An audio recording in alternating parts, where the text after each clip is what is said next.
Em nome daquele que era e que é e que há de vir. É um prazer estar aqui com vocês no Rio Grande, vir servi-los com a palavra de Deus. Para mim é uma honra, agradeço ao Francesco e a toda a turma que me convidou e amavelmente tem cuidado de mim nesse tempo. Cheguei ontem e tenho sido muito amado por todos vocês e muito bem cuidado, e agradeço a Deus pela vida de vocês. Trago um abraço de Brasília, da Igreja Presbiteriana Semear em Brasília. Se um dia você for a Brasília, estiver lá num domingo, vem cultuar com a gente. Lá não tem aliança, você procura a Presbiteriana, você vai lá estar com a gente. Aliás, tem sido muito gostoso ver como vocês estão aí das diversas regiões do estado, né? Isso é muito fofo. O Vale, a Serra, a Baixada Santista, todas as regiões do estado do Rio Grande do Sul, né? O pessoal da Baixada aí. É isso mesmo, eu achei sensacional esse negócio. Rio Grande do Sul e Santos. Eu acho que é que nem o apóstolo Paulo, né? Tem os 12 e tem Paulo, nascido fora de tempo, um negócio meio assim, tá bom, né? Tem ele também, mas beleza, Santos está aí também. Seja como for, é uma honra, uma alegria falar com vocês sobre um dos temas centrais da Escritura, o tema da família. Serão 4 exposições, hoje 2, amanhã 2, e espero cobrir alguns dos assuntos ligados a isso. Como vocês sabem, o assunto família ele é vastíssimo. Poderíamos ter aqui 10, 15 preleções para tentar cobrir todos os aspectos envolvidos nisso. Mas o meu plano eu vou contar para vocês. É nessa primeira fala tratarmos com o que é um casamento. Esse é o nosso assunto de hoje. No segundo tempo, ainda hoje, nós vamos falar um pouquinho sobre como uma família deve ser um centro de tradição do reino. Explico isso no segundo momento. Amanhã a gente fala sobre a vida de oração de uma família. E depois, no último momento, um tema que não é muito tratado. E os não casados? Tem lugar na família de Deus? Como que é isso? Espero servi-los bem nesse tempo todo. Para a nossa primeira fala, então, abra, por favor, a sua Bíblia no livro de Gênesis, capítulo 2. Gênesis 2, de 18 a 25.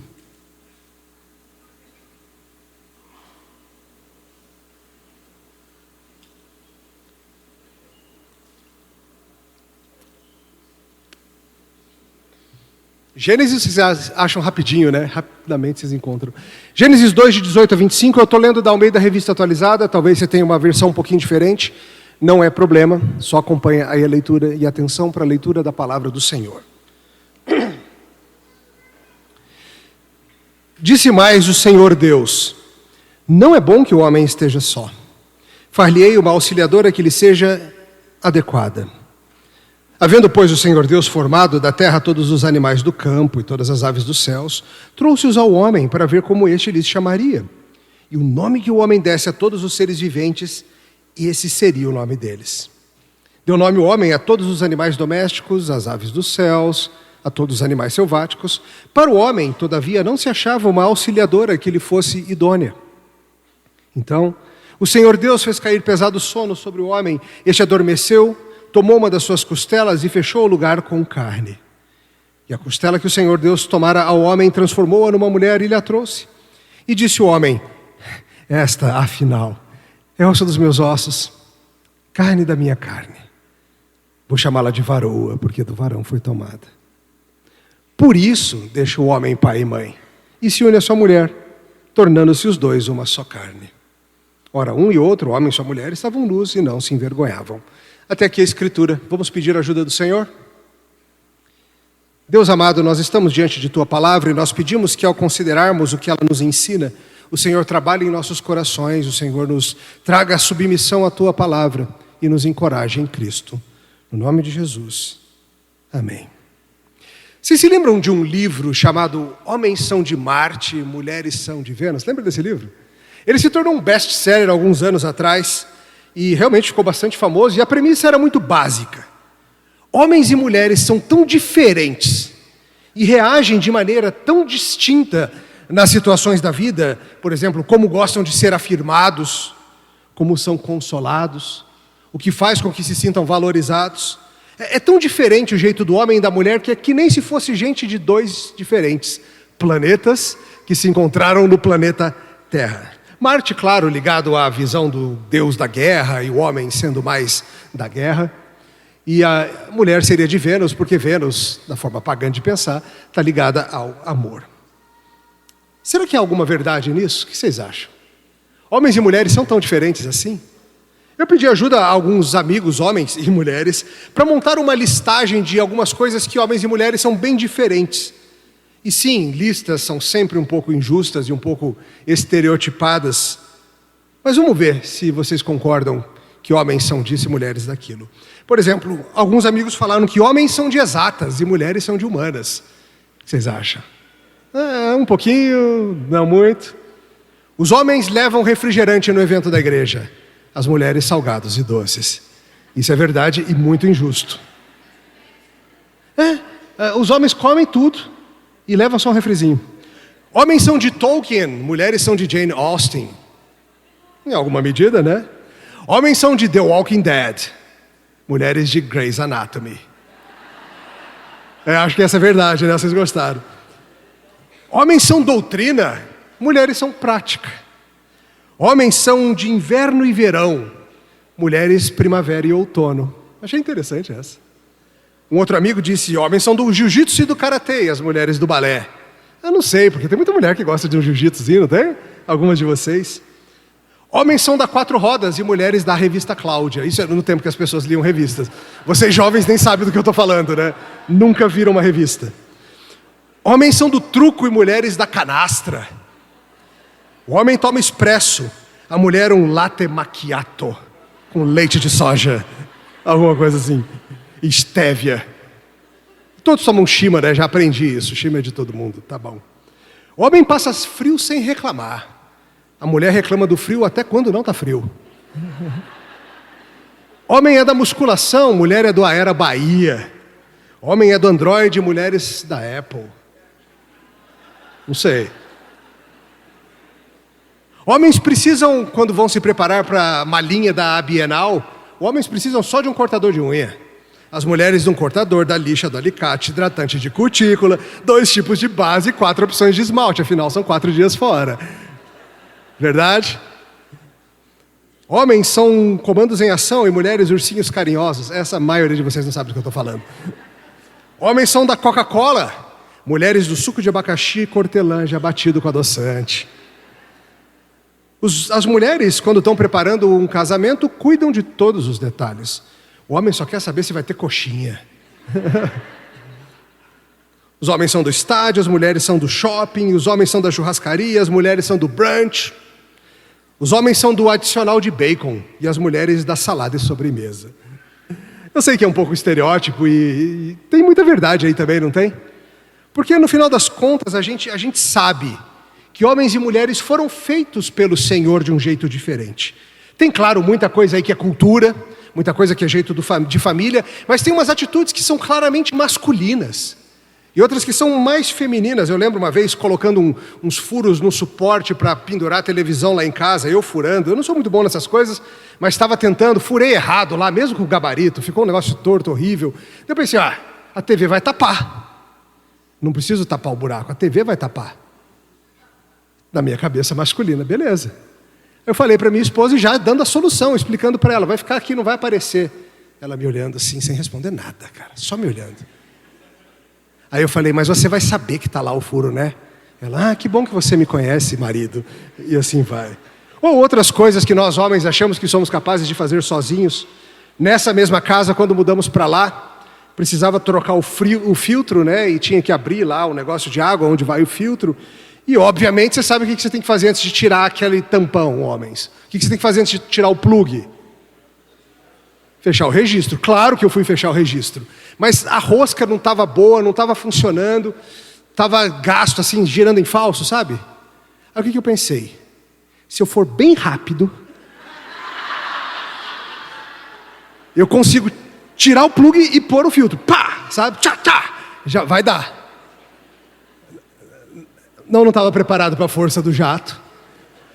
Tentando botar aqueles... E aí tinha uma tomada atrás de mim que ficou toda encharcada e começou a faiscar. E a confusão, falei, pronto, é hoje, vou pôr fogo na casa, enfim. Porque homens acham que sabem fazer mais do que de fato sabem. Uma mulher nunca teria cometido esse erro, teria? Nunca teria cometido. Talvez nem tentasse, né? Não sei. Seja como for, homens são diferentes de mulheres. E a gente entende isso. E a Bíblia mostra essa maravilhosa diversidade criacional do Senhor. que o Senhor Deus, na sua sabedoria infinita, planejou encher a terra da sua imagem. Nós todos somos parecidos por somos humanos, mas nós também somos diferentes, diferenciados em 2 grandes grupos, planejados pelo Senhor assim. E o Senhor Deus ainda inventou algo sensacional. O Senhor Deus planejou de um jeito que um de cada desses tipos iria se unir para se tornar uma só carne. E através disso, encher a terra da sua imagem.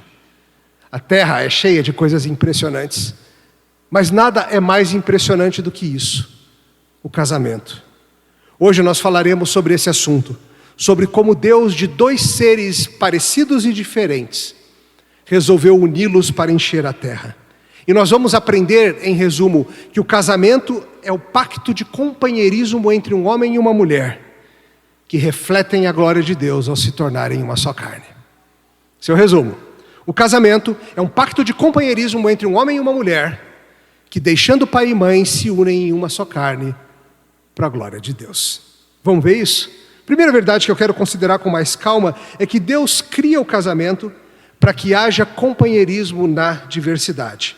Vamos voltar para o texto aqui, verso 18. Acompanha comigo de novo.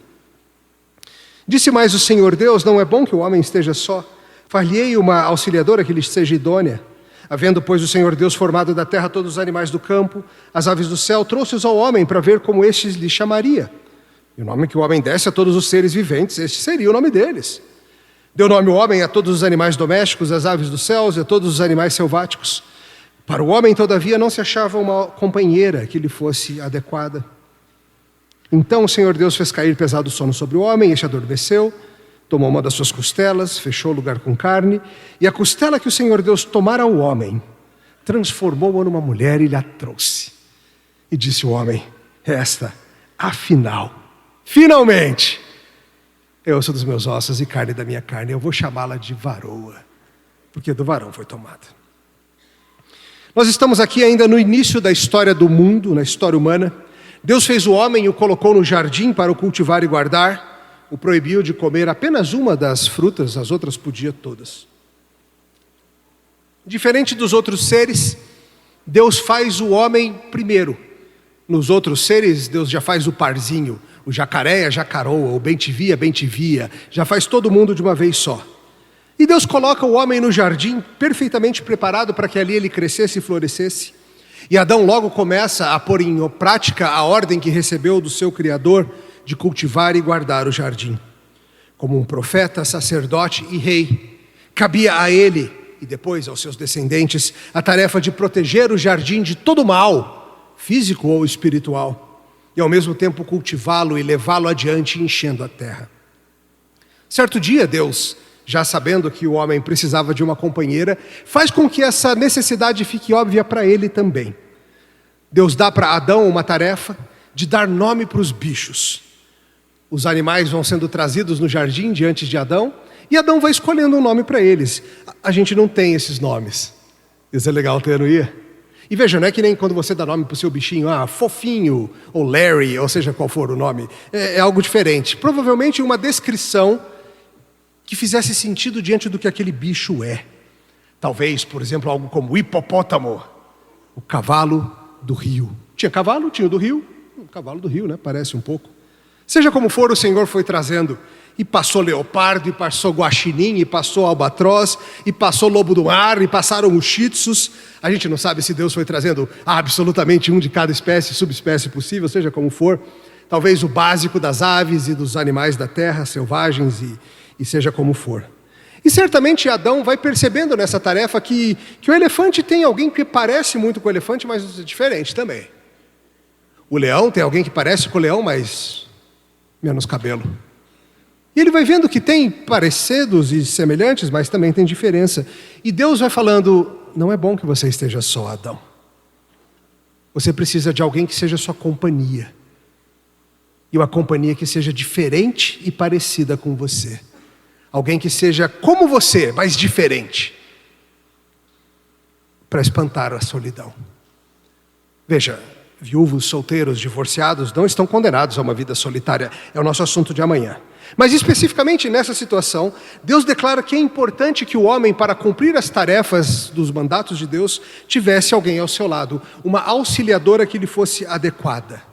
Alguém que fosse apropriada a ele de um jeito que outros seres não seriam. Por exemplo, nós temos animais de companhia, não tem? Eu mesmo tenho 3 cachorras e elas me fazem bastante companhia. Mas não é esse tipo de companhia. É uma companhia de alguém que é parecido e ao mesmo tempo diferente. Os cachorros são diferentes, mas não são parecidos. Homens podem ser amigos e muito de outros homens também que fazem companhia, não fazem? Somos parecidos, mas não somos suficientemente diferentes. O homem precisava de alguém que fosse parecido e diferente. E que pudesse se unir a ele na missão de, diante de Deus, cuidar desse mundo. Uma mulher, alguém que fosse adequada. E Deus faz isso por Adão. Era impossível que o próprio Adão resolvesse a situação. No próximo ponto a gente vai enfatizar melhor a questão da mulher sendo complementar, mas veja já aqui a questão do propósito criacional.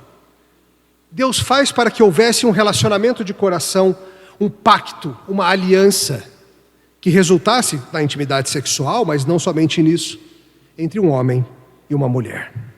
Aqui o Senhor Deus estava estabelecendo a família, que é uma das unidades mais basilares de toda a humanidade. Deus estabelece o casal e lhe dá funções, e faz um para o outro, de um jeito que são apropriados por serem parecidos e serem diferentes. Aqui a gente ainda está antes da queda, mas mesmo após a queda, a família continua sendo ordem estabelecida por Deus. E claro, você sabe, a família não é apenas uma dádiva ou uma ordem de Deus para os crentes. O casamento, o ter filhos, é bênção de Deus para toda a raça humana. E sim, eu sei que muitas vezes famílias são um pouco difíceis de lidar, mas já vale notar que o ser humano, não satisfeito em ter aquilo que Deus dá, resolve corromper. São muitas as maneiras que você vê a nossa sociedade buscando corromper esse plano. É a velha ideia humana que foi soprada pela serpente, de sermos lei para nós mesmos, de sermos autônomos, de distorcer a verdade e criarmos o nosso jeitinho. Por exemplo, a poligamia ou a poliandria, a ideia de que um homem pode ter diversas mulheres ou uma mulher ter diversos homens, é uma distorção desse caminho. Seria um para um. Os relacionamentos homossexuais são outro tipo de distorção. A similaridade sem ter diferença. O sexo fora do casamento também, a ideia de todo sexo sem compromisso, do amor de uma noite, também são rebeldias, todas formas de se rebelar contra Deus e a ordem que o Senhor Deus pôs nesse mundo. Seja como for, um belo dia o Senhor bota Adão para dormir, retira um pedaço dele, fecha, e daquele pedaço faz uma mulher. E Adão, quando bota os olhos pela primeira vez na que depois veio a se chamar Eva, como que ele fica? Ele fica chocado, é claro. Como não ficaria? Deus fez tudo muito bom. E então ele dá para Adão alguém que parece com ele, mas é diferente dele. É um outro humano, mas é diferente. E você percebeu que essas são as primeiras palavras registradas de Adão na história? Até esse momento, claro, Adão já tinha dito outras coisas, mas essas são as primeiras palavras registradas de um ser humano na história, e elas são um poema de amor. A primeira coisa que um ser humano registrou, o poema de amor de Adão para Eva. Essa, afinal, é osso dos meus ossos e carne da minha carne. Ou seja, é parecida, mas também é diferente. Por isso eu vou chamá-la de Ishá. Ele é Ish, em hebraico ela é Ishá. Parece, vem de, mas também é diferente. Claro que Adão fica animadíssimo com as possibilidades. Ele reconhece a unidade que ele tem com o Ishá e ao mesmo tempo ele vê que ela é diferente. A minha tradução botou varão e varoa por causa disso, para ficar uma palavra parecida. Homem e mulher não são palavras parecidas. E veja que nisso tudo o Senhor Deus faz um outro ser que também é sua imagem e semelhança. A Bíblia insiste nisso, tá? É importante que isso fique muito claro. A mulher é imagem de Deus plenamente, assim como o homem. A mulher não é um ser inferior ou menos glorioso. A mulher não deve ser impedida de votar, de ter posses, de trabalhar, de crescer intelectualmente ou nada disso. Ela é igual e diferente, não inferior. diferente. E o texto nos explica que essa diferenciação é o que resulta no casamento, na união pactual entre um homem e uma mulher. Eu quero que fique muito claro para você que o grande objetivo do Senhor ao dar uma mulher para Adão foi o companheirismo. Foi para que ele não estivesse só. Esse é o grande objetivo de um casamento, irmãos. De estabelecermos uma família. Termos companheirismo. Não é porque a sociedade exige e fica feio não casar. Deixa a sociedade para lá. Não é porque assim a gente vai legalizar o sexo, Deus viu isso, esse povo vai aprontar. Como se não fosse Deus que nos projetou. E aí ele inventa esse negócio para botar algum tipo de ordem. Não. É porque Deus diz para você e aponta esse bom caminho. Enfrentar a vida é difícil. Os dias bons e os dias maus. Ter alguém para dividir a vida é uma coisa desejável. Alguém para dividir as alegrias e o salário que chegou. Alguém para dividir as tristezas e as lágrimas escondidas. Alguém para dividir as dificuldades de criar filhos. Alguém para dividir os sonhos e planos e vergonhas. Alguém para andar junto. Alguém para ser uma só carne com você. E no mundo quebrado, alguém para enfrentar a solidão, para enfrentar o pecado, para enfrentar as lutas, para enfrentar o mal. E eu quero que você entenda isso, irmão, irmã. Quando você escolhe alguém e fala assim, acho que eu vou me casar com essa gatinha. Eu acho que essa cremosa é perfeita para mim. Vocês falam cremosa aqui no Rio Grande do Sul? Não? Vocês deviam. Você nunca falou assim, ô cremosa, vamos tomar um sorvete? Tenta para você ver se não funciona, garanto. Eu não sei do que eu estava falando. Assim. Quando você escolhe alguém para casar, você está escolhendo isso, um companheiro. Às vezes as pessoas escolhem pelas mais variadas razões. Eu vou casar com fulano porque ela é cheia da grana. Vou casar com fulano porque ele vai me trazer estabilidade. Não suporta o cara, ele é insuportável, mas já deu, né? Já deu a idade, sei lá. Não, você está escolhendo uma companhia. Essa é para ser a sua principal companhia para a vida. Sim, você vai ter seus amigos. Sim, mulher, você vai ter suas amigas. Sim, se Deus lhes der filhos, serão companhia também. Mas a sua companhia central da existência deve ser seu cônjuge. Mas estranhamente a gente não pensa muito nisso. Quando você está escolhendo alguém para casar, você tem que olhar para aquela pessoa e pensar, será que eu quero passar 50, 60 anos do lado desse cara? Porque assim, se você não aguenta passar uma hora, vai arrumar outra pessoa. Essa é a escolha. Esse é o projeto. Companheiros para enfrentarem juntos a vida. Companheiros para juntos servirem a Deus e enfrentarem o mal. E se alegrarem um no outro até que a morte os separe. Esse é o projeto. Essa é a proposta. Você está procurando um companheiro? Veja, não é somente um parceiro sexual. Não é só alguém para dividir as contas, embora isso tudo vá acontecer. Não é só alguém para ajudar a cuidar das crianças, embora isso também possa vir a acontecer.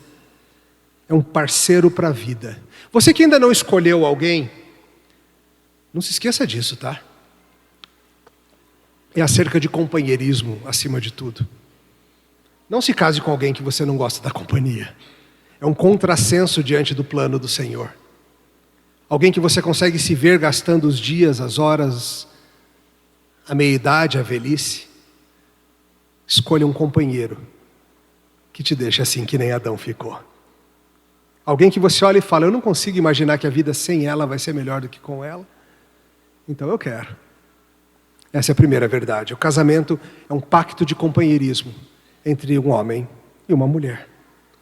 Agora, o que o casamento faz? O verso que a gente vai lidar agora, o verso 24, ele traz uma simples definição do que acontece quando duas pessoas se casam. E é o que a gente vai explorar daqui para frente. Por isso, deixa o homem pai e mãe, se une à sua mulher, tornando-se os dois uma só carne. O texto nos explica então que o casamento é esse deixar de pai e mãe para tornar-se uma só carne. Perceba que é um movimento duplo. É um único movimento, mas com dois aspectos. Deixa pai e mãe e se une à sua mulher. É um deixar para unir. É um abrir uma mão para agarrar aqui. Claro, Adão e Eva não tinham pai e mãe, não fazia sentido no caso deles. Mas lembre-se, Moisés, o autor de Gênesis, ele está escrevendo para quem isso aqui? Ele está escrevendo para o povo de Israel, que saiu do Egito, que estava tentando se entender como gente, como as coisas funcionam. E Moisés está explicando, galera, é por isso que a gente faz isso tudo de deixar pai e mãe, de casar. É por causa disso. O pessoal, é isso que aconteceu então. Quando acontece um casamento, uma nova família é formada. O casal é formado e ali há uma nova identidade. Um novo nome surge, uma nova família é criada, ou poderíamos chamar de uma nova unidade tomadora de decisões. Na nossa sociedade brasileira, isso em geral, nem sempre, mas em geral, é literalmente marcado pela mudança de nome, não é? Costuma haver um ou os dois assumem o sobrenome do outro, na nossa cultura a gente faz assim. Nem toda cultura faz. Tem outras formas que a gente faz na nossa cultura, quais são? Que a gente mostra que a gente se uniu a alguém. Em geral, a gente bota um anel de ouro no dedo anelar da mão esquerda, o meu mesmo tem o nome dela, da Annelise, está aqui dentro, gravado. Mas eu acho tão bonitinho. Na nossa cultura brasileira tem um jeito muito fofo que a gente entende essa questão de que algo novo aconteceu. Que é quando a gente fala assim, você viu a Simone? Qual Simone? A Simone do Edgar. Mais do que falar o sobrenome, a gente fala de quem ela é. Vocês viram o Edgar? Qual é o Edgar? Da Simone. Em outros países não tem isso. É nossa. É muito fofo isso. Porque é um entendimento bíblico de que eu não sou mais meu quando eu caso. Eu passo a ser de outra pessoa. Eu não sou mais quem vive. É que nem a gente com Cristo, não é? Nós, a igreja, quando vamos nos casar com Cristo, a gente até fala, não sou eu mais quem vive, mas Cristo vive em mim. No casamento algo assim também acontece. E eu quero explorar um pouquinho com vocês algumas consequências dessa ideia de se tornar uma coisa nova, se tornar um do outro, de forma que não faz nem sentido mais falar no Emílio sem falar na Annelise, ou falar na Annelise sem falar no Emílio, porque tudo que eu sou influencia quem ela é, e vice-versa. O que acontece comigo acontece com ela, de alguma maneira. A propósito, isso aqui vale para o homem e para a mulher, tá? Uma vez eu estava ouvindo uma palestra do Ted Tripp, talvez alguns de vocês conheçam, autor de um livro bem famoso, Pastoreando o Coração das Crianças. E na hora das perguntas, alguém perguntou assim, o texto fala para o homem deixar pai e mãe, mas não fala para a mulher deixar não. É isso mesmo? O Ted ficou meio besta com essa pergunta. Não, é para os dois, tá? Todo mundo deixa pai e mãe e se une ao outro. Eu quero que você entenda que isso é decidir casar-se. Quando você dá o passo de se casar, é isso que você está decidindo. Você está optando por este caminho. Deixar pai e mãe e unir-se a uma outra pessoa. Essa é a própria definição do que é se casar. Talvez você não tenha feito isso direito. A gente vai falar um pouquinho sobre isso. Mas foi isso que você se meteu. Lembro uma vez conversando em aconselhamento com uma jovem que estava se preparando para casar. Ela extremamente apegada à mãe de um jeito realmente não salutar. E como seria ela deixando a casa da mãe e se unindo ao seu marido, e ela muito resistente quanto a tudo isso. Aí ela fala assim para a gente, do jeito que vocês dizem, parece que eu estou sendo obrigada a escolher entre a minha mãe e meu marido. Exatamente, finalmente você entendeu. Decidir casar é decidir deixar sua mãe pelo seu marido. Romper um vínculo em alguma medida para formar um novo. Largar uma mão para segurar outra. Isso é a própria definição bíblica do casamento. Isso não é cultural. Eu sei que em culturas diferentes isso se mostra de formas diferentes. A Bíblia muito sabiamente não dá os detalhes de como isso vai funcionar. Mas o princípio é esse. Há uma nova transferência de coração, há uma nova liderança, um novo envolvimento espiritual. Marido e esposa se tornam uma nova família. Infelizmente, vocês sabem bem, isso é distante da realidade de muitos casais. Mesmo casados há muitos anos. Esse deixar pai e mãe muitas vezes não aconteceu, embora um casal já esteja casado há anos. Essa incapacidade de cortar o cordão umbilical, por assim dizer, às vezes é da parte dos pais, que não deixam seus filhos irem. Às vezes é da parte dos filhos, que não querem ir. Muitas vezes passa por uma criação de filhos um tanto doentia, onde crianças não foram criadas para crescerem e se tornarem adultos, sendo assim elevados a irmãos e irmãs dos pais. Muitas vezes nós treinamos as nossas crianças a viverem, mesmo adultos, na barra da saia da mãe ou na ponta da gravata do pai. Se você se casou, querido, mas ainda não fez o movimento de deixar pai e mãe, é hora de você fazê-lo. O seu casamento vai florescer muito melhor assim. Por exemplo, se você envolve sua mãe em toda decisão, se você corre para ela com todo o probleminha da casa, se você vive na casa dela o tempo todo, você precisa reconsiderar isso. É hora de cortar esse cordão. Veja, as decisões de uma nova família pertencem à nova família. Decisões sobre emprego, sobre casa, sobre o carro, sobre os filhos, sobre os finais de semana, sobre as férias, pertencem à nova família. O casal que precisa ficar submetendo, passando as suas decisões pelos pais, ainda não se estabeleceu de verdade como um casal, como deveria.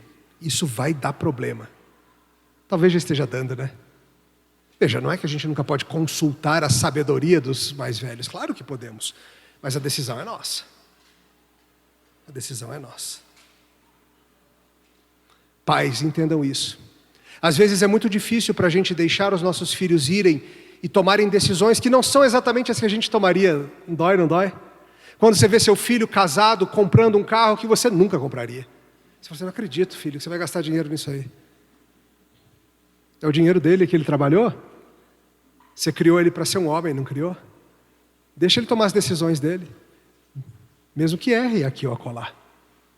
Muitas vezes a gente cria os nossos filhos, mas não confia na criação que deu.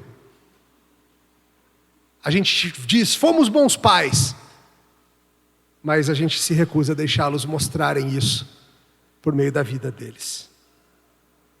Tá, mas o que é deixar pai e mãe? Pastor, vamos ver esse negócio direito aí. Entenda, o que não é para começar? Não é desonrar pai e mãe.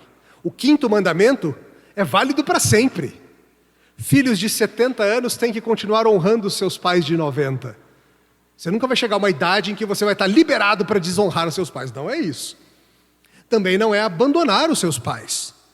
Pais têm necessidades afetivas, necessidades de saúde, podem precisar de ajuda financeira, de atenção. Pais são úteis aos filhos e não só como babysitter quando você quer um Vale Night para ir comer pizza com a cremosa.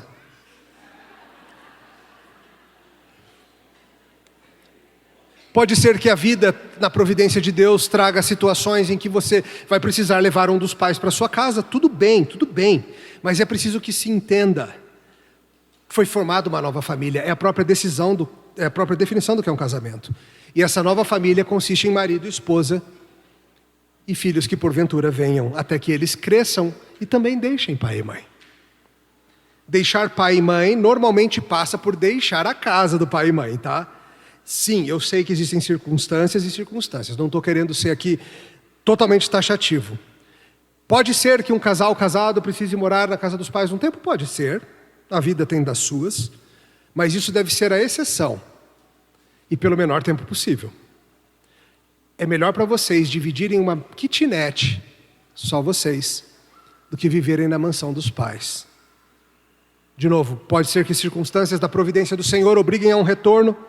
Sim, mas isso exigirá tremenda maturidade por parte das duas famílias para lidar com isso. E entender, para começar, que são duas famílias dividindo uma casa e não uma só.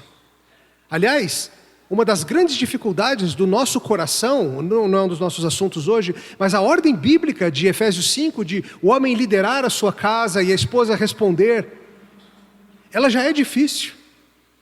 Quando a gente mora na casa de outro homem, do pai, por exemplo, o pai dela, o pai dele, fica ainda mais difícil. Para a mulher seguir a liderança do seu marido já é difícil por causa do pecado. Se ela está na casa do pai, fica ainda mais.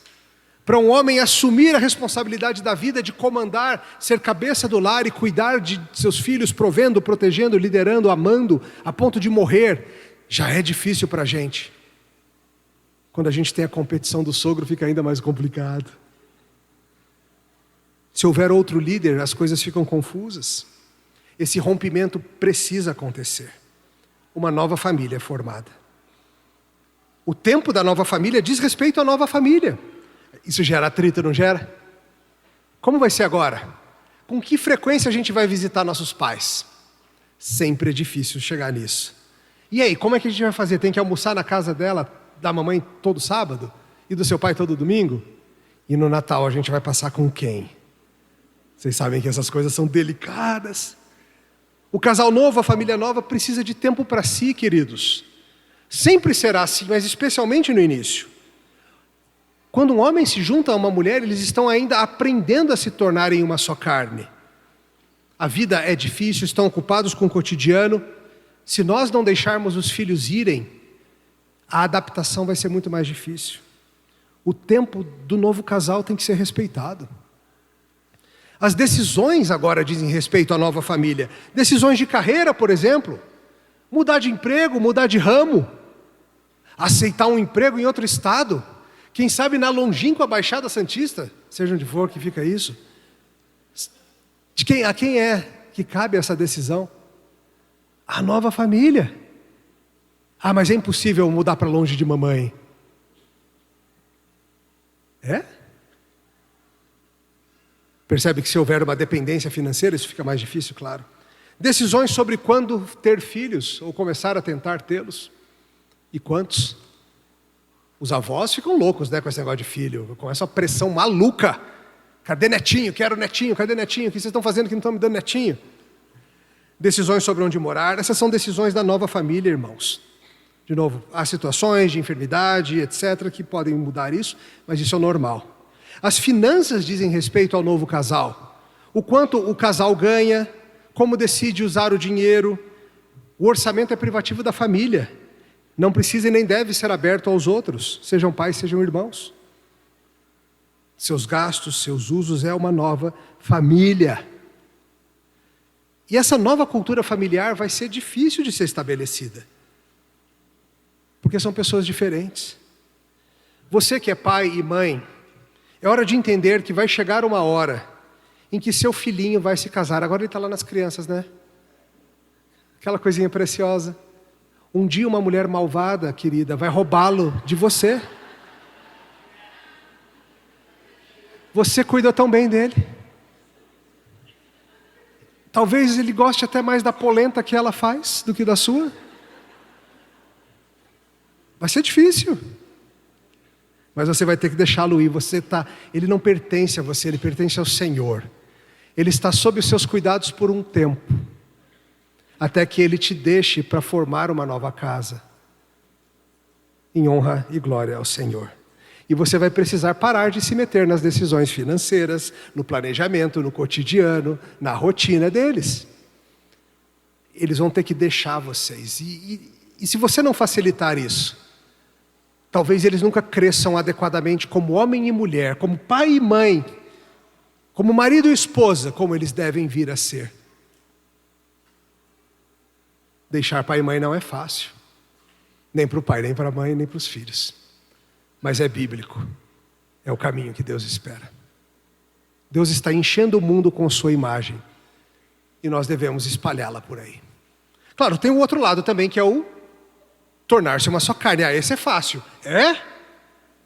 É fácil? Veja, isso aqui não tem apenas a ver com relacionamento sexual, tem a ver também. Mas muitas pessoas não entendem isso, de que quando você se casa, você se torna uma pessoa que tem dono. Você se torna uma pessoa de outra pessoa. Você se torna uma nova criatura, por assim dizer, formada por pacto. E agora tudo que é seu é do outro. De um jeito que nunca foi antes. É estranho isso. Mas é bíblico. Não faz mais sentido falar em mim se a minha esposa não é parte disso. Isso envolve, por exemplo, dinheiro, sendo bem práticos. Vocês já viram? É esquisito. Mas existem casais em que trata-se do dinheiro como se fossem duas unidades diferentes. Uma vez eu estava jantando com um casal de amigos, eu, minha esposa e o casal, indo para aquela hora boa da sobremesa, ela olhando o cardápio, meio sem jeito, se volta para ele e fala assim: querido, eu estou sem dinheiro, posso pedir uma sobremesa? Quando chegar meu salário eu te pago? Aí eu fiquei assim, será que eu ouvi isso mesmo? A gente, às vezes, eu escuto coisas, tá? Então, assim, eu pensei, alucinação, normal. Acontece sempre. Eu falo muito sozinho e tal, enfim. Aí eu senti que a Annelise estava assim também. Depois do carro, cara, foi aquele mesmo. Foi! Depois a gente foi até investigar e era isso mesmo. Ele tinha o salário dele, ela tinha o salário dela. E eram bem diferentes e era assim, acabou seu salário, sinto muito, você não vai ao cinema, eu ainda tenho, eu vou sozinho. Que maluquice, né? Mas, gente, isso existe, porque tem pessoas que não entenderam que quando você se junta alguém em casamento, você está juntando tudo. O corpo, o dinheiro, o tempo, a vida, os planos, os sonhos. Isso é um casamento. Você casar, mas não juntar as coisas, é simplesmente arrumar um colega de quarto, ou mora numa república, sei lá, alguma coisa assim. O dinheiro é nosso agora. A gente combina sobre como vai usar. A gente planeja juntos. Talvez um seja melhor em gerir as finanças que o outro, não tem nenhum problema. Mas não existe isso de o meu dinheiro, o seu dinheiro é nosso.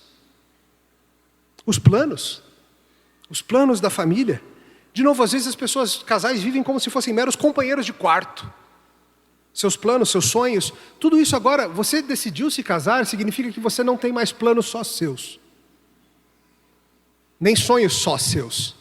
Você pode tê-los ainda, mas eles só serão realizados à medida que quem é carne da sua carne entender que vamos juntos nessa. Alguns anos atrás, vocês se lembram, havia um programa chamado Ciências Sem Fronteiras, em que o pessoal podia cumprir um ano do curso universitário numa universidade fora do país. Lembra disso? Talvez alguém aqui tenha ido. Eu lembro, um casal da minha igreja chegou para pedir aconselhamento. Ela tinha sido aprovada para passar um ano na Inglaterra, fazendo parte da graduação dela. Só que ele tinha recém sido aprovado num concurso público, muito bom, que ele estava treinando. E ele veio falar assim, falou, pastor, só queria comunicar que ela vai, mas eu vou ficar, tá? 2 anos de casados. Ela vai e eu vou ficar, mas eu vou visitá-la nas férias. Aí quando ela terminar, ela volta. Assim, vocês são malucos? É claro que não. E ele falou assim, não, mas o sonho dela é morar fora, o meu sonho é o concurso público. Infelizmente os sonhos não estão convergindo, cada um cumpre o seu. Faz sentido para você? Para a Escritura não faz nenhum sentido. Acabou que ele pediu licença, deixou esse emprego, foi com ela e dizem eles tiveram o melhor ano da história deles. Esse ano juntos lá na Inglaterra estudando. Mas as pessoas têm essas visões esquisitas de que eu sou, acima de tudo, um ser individual. Sim, você é um indivíduo, mas casar-se significa deixar de ser. Tornar-se uma só carne com alguém. Você quer casar? É isso. É isso. Um casamento envolve uma reorientação da vida. Ela não é mais centrada em mim. Ela é centrada em nós. E isso cria uma nova unidade familiar, uma nova cultura familiar. Você sabe que quando você se casa com alguém é que você começa a descobrir que tem muitas coisas que você não fazia ideia que não era assim na família da outra pessoa. Sempre que eu estou fazendo aconselhamento pré-marital, preparando os casais para o casamento, eu dou um exercício para eles que é bem divertido. Nunca acabou nenhum noivado, mas potencialmente acaba. O exercício é o seguinte: eles precisam, cada um, sem revelar para o outro, a revelação acontece na minha frente, anotar 2 coisas que vê na família do outro, o noivo na família da noiva, a noiva na família do noivo, do jeito da família, e fala assim, eu adoro como vocês fazem isso, e eu quero que na nossa nova família a gente faça assim. Mas também quero que ele liste 2 coisas que ele olha e fala assim, eu não gosto de como vocês fazem isso na sua família, e eu acho que a gente tem que evitar isso. Depois voltam e juntos a gente revela, de novo, nunca acabou nenhum noivado, mas tem revelações muito interessantes. E para que eu faço esse exercício? Para que os noivos acordem para o fato de que tornar-se uma só carne não é fácil como se pensa. Porque uma cultura familiar está unindo a outra cultura familiar e as duas têm uma mistura de coisas boas e saudáveis e bíblicas com manias que devem ser abandonadas. E coisas que se acham que são bíblicas, mas são só mania mesmo. E quando você une isso, sai farpa. Alguns exemplos. Eu lembro uma vez que um noivo falou sobre a noiva, sobre a família da noiva, algo muito positivo. Ele disse assim, eu amo como vocês incentivam as pequenas vitórias uns dos outros.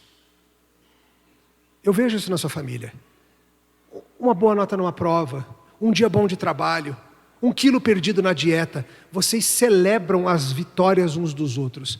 Eu nunca tive isso na minha família. Na família que estamos construindo juntos, quero levar isso adiante. E ela falou, é mesmo, né? A gente faz isso. Por que para ela foi uma surpresa? Porque a cultura familiar dela era essa, ela não tinha por que pensar diferente. Mas nele não era assim. Teve um outro que ela falou assim, eu amo como vocês na sua família são espontâneos. Vocês do nada, numa sexta-feira à tarde, falam, vamos viajar amanhã? E fazem a mala e vão. A minha família não viaja sem 6 meses de planejamento. Eu amo a espontaneidade da sua família. Aí ele falou, é engraçado porque eu anotei aqui que eu amo a capacidade de vocês se planejarem. A minha família não planeja nada. É um desespero. E aí, claro, de última hora o hotel tá caro, não tem passagem de avião, acabou os ingressos do show. Percebe? Tornar-se uma só carne vai trazer ajustes. Alguns bons, alguns difíceis. Coisas como disciplina dos filhos, o que é adequado e o que não é. Um casal de noivos devia estar conversando sobre esse tipo de coisa. Alimentação. Com que frequência se come doce, por exemplo, na sua casa? Para algumas famílias é final de semana. Para outras famílias, quando quiser. Por que não? Para outros, não, quando quiser, mas depois do almoço, tem que comer primeiro. E refrigerante, com que frequência se toma refrigerante? Algumas pessoas nunca tomaram água, só tomam coca. Desde mamadeira, sempre foi uma coquinha, tá tranquilo assim. Outras pessoas, não, refrigerante é coisa de domingo. E ir à igreja, com que frequência a gente vai? Indo só no domingo tá bom demais. Outros, não, peraí, como assim só domingo? E o estudo das mulheres, e o estudo dos homens, e a reunião da juventude, e o culto de oração, e isso, e aquilo, e a Bienal. Ajustes. E hospitalidade, todos nós concordamos que a Bíblia diz que devemos ser hospitaleiros, mas exatamente o que isso significa é muito diferente, não é? Para alguns de vocês, talvez hospitalidade significa, minha casa nem tem tranca. Chega quem quiser, a hora que quiser vai ter comida. Alguns de vocês devem ser assim. Para outros de vocês, hospitalidade é algo bem diferente. Não, estou disposto a receber pessoas, mas pera lá, né? Temos limites. O que é um bom dia de férias? O que são as férias ideais? Para alguns de vocês, férias ideais são aquele tempo de fazer absolutamente nada. Férias dos sonhos. Não tem hora para acordar. Quando acordar aí, deitar na praia, até cansar de ficar na praia, e voltar para ficar deitado no quarto. É deitado do quarto para deitado na praia. E vai alternando. Isso é férias. Para outros de vocês, férias significa ter cada minuto do dia programado, visitando uma cidade, em outro lugar, outro país, outra cidade, andando 14 quilômetros por dia, visitando 5 igrejas, 4 museus, e para alguns de vocês isso é um sonho de férias, né? E quando um casa com o outro, o que é férias? Você percebe? Tornar-se uma só carne traz adaptações. Trabalho. O que é um trabalho honrado e qual é o lugar do trabalho na vida humana? Para algumas pessoas, o trabalho é o próprio sentido de existir. Conhece gente assim? Para outras pessoas é mais na linha do Seu Madruga. Lembra do Seu Madruga? Não existe trabalho ruim. Ruim é ter que trabalhar. É a filosofia do velho Seu Madruga. E eu quero que você veja que precisa existir convergência nessas coisas. Porque se vocês não se tornarem uma só carne e não acharem alguns pontos de equilíbrio nessas coisas, o companheirismo vai para o espaço. Inclusive, várias dessas conversas deveriam estar acontecendo antes de se casar. Mas ela é tão linda que eu nem penso nessas coisas. Mas ele é um homem sério e trabalhador. Eu sei que é. E sabia que isso pode virar um problema, talvez? Pastor, mas agora eu já casei, meio tarde para essa palestra sua aí, pastor. Dá para tratar, há esperança. Você precisa entender esse padrão bíblico. Se você é casado, você é isso, você deixou o pai e mãe e se tornou uma só carne. Talvez você não esteja fazendo isso direito, mas é o que você devia estar fazendo. E há tempo para que essa carne se torne cada vez mais unida. E você comece a viver uma vida cada vez mais convergente em Cristo. É possível. Precisa de conversa, precisa de ceder, precisa de compreensão, precisa de ajustes, precisa. Claro que precisa, somos todos pecadores, como não seria difícil? Mas perceba que se você caminha nessa direção, você vai fazendo aquilo que Deus manda fazer. E você começa a fazer aparecer nesta velha terra quebrada algo que pertence a outro mundo. Porque o Senhor Deus nos explica que o casamento é uma ilustração de um outro relacionamento, não explica? O relacionamento entre o Senhor Jesus Cristo e a sua igreja. Um bom casamento em que homem e mulher servem e amam conforme Deus ensina, deixando pai e mãe, se tornando uma só carne, para valer. Isso é uma ilustração poderosa para os descrentes desse mundo, acerca do que Deus está fazendo com o próprio Senhor Jesus Cristo. A Bíblia nos garante que o Senhor é para conosco um noivo amoroso que a si mesmo se entregou para morrer por nós, a fim de que nós um dia sejamos apresentados diante do Pai, sem mácula nem ruga. E o chamado para você, cristão, é para aprender dele e imitá-lo. Ah, pastor, isso é tão difícil. Claro que é. Se fosse fácil, a gente não precisava de instrução bíblica e da ajuda do Espírito. Mas você tem essas coisas. Você não tem desculpas para não crescer nisso. Você, cristão, tem o Espírito Santo de Deus, capaz de quebrar o teu orgulho e quebrar o teu pecado e te assemelhar a Jesus Cristo. A vida casada, irmãos, não precisa ser meramente algo que a gente tolera, torcendo para que logo um dos dois morra e passe essa fase. Não precisa ser assim. Você pode, seja qual for o estágio em que você esteja, perceber que essa que é carne da sua carne é a companheira que Deus te deu. E não, ela não é fácil. Você também não. E não, ela não é perfeita. Você também não. Mas ela serve a Cristo e você também. E juntos vocês podem servir um ao outro, crescendo nessa relação, sendo orientados pela palavra. E um casamento cristão não é composto de alguém que é de Marte, alguém que é de Vênus. É composto de pessoas que são de Nova Jerusalém, vivendo aqui na velha terra e mostrando para esse mundo como é que se faz. Que o Senhor nos ajude.